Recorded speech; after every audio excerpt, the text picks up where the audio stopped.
Okay, well, these are the countertops that are done, and I don't have a video going into all the details, but I do have video of how I cut all the wood for it and how I did the laminate routing for all of it.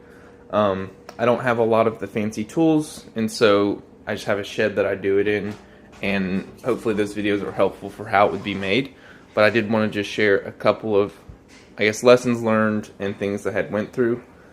The first thing is that the walls that the countertop goes against, you know, I measured it a bunch of times to make sure, but the walls aren't always perfectly flat and also not perfectly square. So you can see here this angle, how it doesn't cover up the countertop here. That's going to be okay because we are doing a tile backsplash and it'll get covered up.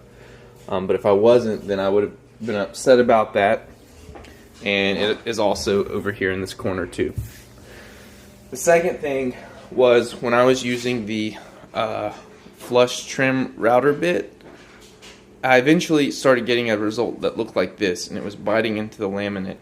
And the reason is because I think the blade was getting dull because it was, you know, had glue on the back and it was just gumming up. And so I didn't want this result. So this is just what I ended up doing, even though it's going to take longer. I haven't done it quite yet.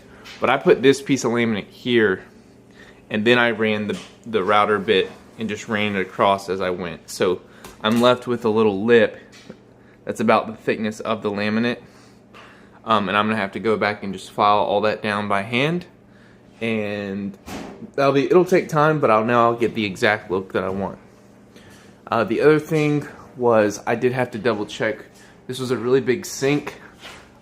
It was a really close call for where it would fit in the cabinets, and it basically is right up next to it. So I'm really glad that it fit, but it barely fit. And then, okay, sorry about that. But the last thing I wanted to point out was, because I was able to make these myself, I ran laminate underneath the countertop. And the reason I did that is because if water is coming over, and it drips off, sometimes it'll get on that wood and start to swell.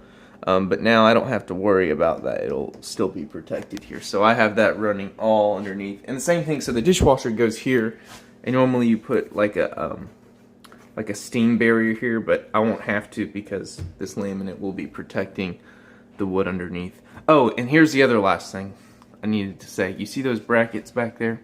Well, the countertop's constructed into two pieces. This left side, and then this whole right side. And then the laminate is going across. Well, when I put the pieces in, they weren't level. And so I had to get these brackets right here and back there to make the seam, I don't know if you can see, but the seam between these two level. That was an issue I did not foresee running into, but when you're putting the two pieces together, the cabinets are not always level, and so that might be an issue. But all in all, good experience.